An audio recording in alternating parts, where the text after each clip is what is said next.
every project tries to do a different thing. And it is in some way organically linked to a previous phase or a previous project. We first did a lot of brainstorming as to how should we start a project like this. And we went around scoping sites. We developed a list of criteria. Because this was an action learning project, so we wanted to choose a site where we thought there was some possibility of success. I don't know that I had a vision when we started. It was an opportunity. The vision sort of formed over the next 3-5 years gradually. I think if there was any vision in my mind, it was about taking control, about doing it ourselves and releasing the energy, I think, that was in people. And that's how it started.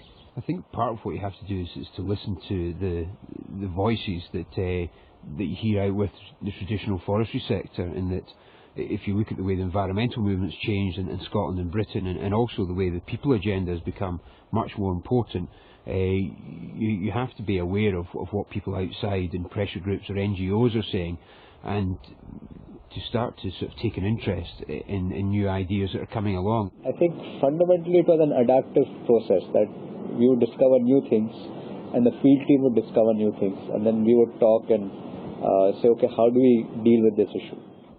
I think you need to collect new ideas is one thing. You also need to collect information from your staff for them to give you a flavour of what's currently going on and to get a flavour of what their new ideas are. It is a personal thing. You have to get a personal feel for how the community wants to do things, and that's where the experience of officers actually going out to talk to communities, sometimes over a very long period. It can be years before a project actually gets fully developed.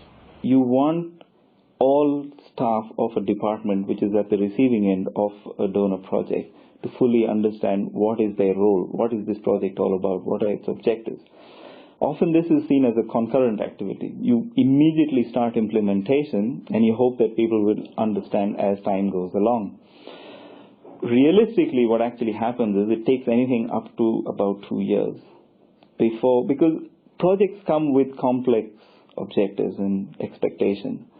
The staff, as you go down the line, and in the department we call them frontline staff, are often people who are just loaded with several different things that they have to do, and the project becomes one more expectation on them. And it takes time for them to understand what is it being expected this time around from them. If you're coming from the Forestry Commission side, you have to work with your staff to demonstrate and to sell a new way of working. Also, as well, you find that a lot of your staff are actually very enthusiastic about this and very much are very keen to see the agenda change and keen to work with communities.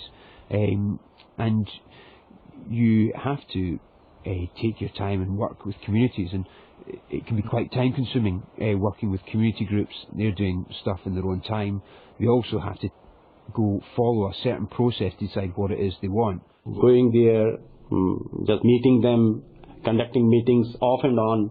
Even at times we were most unwelcome guests there, but we just persisted with that, and ultimately we succeeded in bringing them to a situation where they could realize the benefits of the whole program.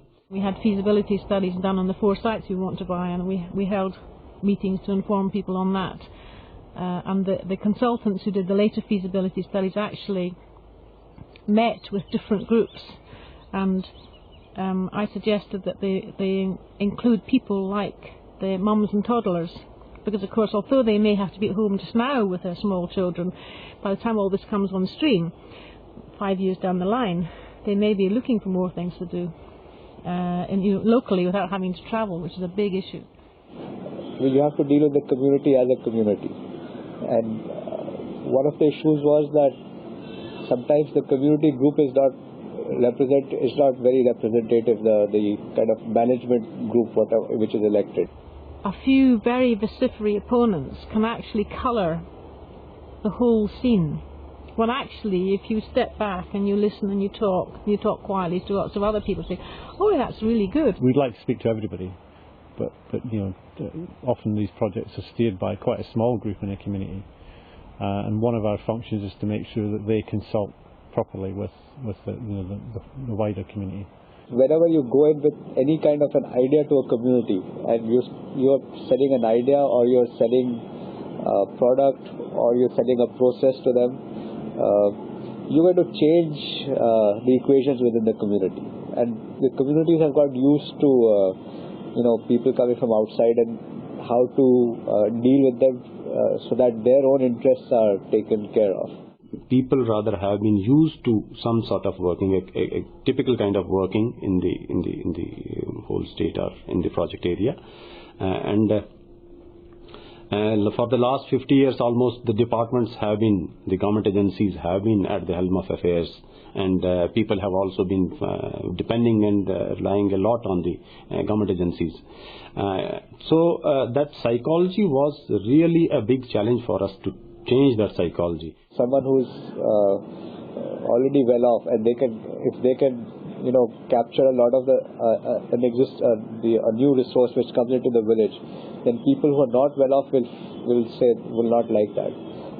So you have to kind of broad base your intervention in the village, so you minimize the chances of conflict, and you don't make it so lucrative that people run after the rent capture aspect goes down. So I think you can design your intervention so that it's not attracting the wrong kind of folks. Policy informs your changes in how you distribute your money, for instance, but it also very much informs how managers in our regional areas, who are the guys that do on the ground work and work, for instance, with communities, how their relationships develop, and also what they can offer communities.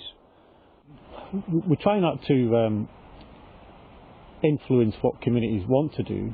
We try and listen to. Communities approach us first. We don't approach communities and suggest they do something. We try and listen to what communities want to do and act on that. There is a logical sequence to planning. There's some amount of resources available. There's a larger set of expectations in a community. How do you match these two? That's what the planning is all about. And then there are other resources, not just project resources. These are direct budgetary support of government, which can potentially be dovetailed into this planning process. So that's one of the things that we've learned as we've gone along, that the sequence of steps can possibly be cut down so that the planning becomes more focused and sharper. When we talk about sustainability of what? A philosophy, an idea, values, or what? A system. But even a system, if you want to make it sustainable, I think it is only if there are these elements of dynamism and resilience. And there should be, of course, a very active forum also. Because it is always some need, some survival need, which when you feel that yes, you draw out some strategy, then that converts into some thoughts. People come together, they interact, they discuss. So that thought process goes on, and the product out of that thought process is action. And that action may be in the shape of a product, maybe a social structure, maybe an economic structure, maybe any sort of structure. And that is the real product. Ultimately, that is the institution, which has to be a self-propelling institution. I don't see sustainable forestry or sustainable livelihoods happen in a 5-year project cycle. These are long-term things. So the impact, in my view, will come much further down the line, long after the project has ended. What we do learn now is different ways of doing things. And there, I think there definitely has been an impact. We have seen communities able to plan for their own resources. We have seen the forest department able to discuss and plan along with communities. And to me, these are achievements. We have a forest sector policy in place. We may not be able to implement it, but at least we can initiate a process of planning for its implementation.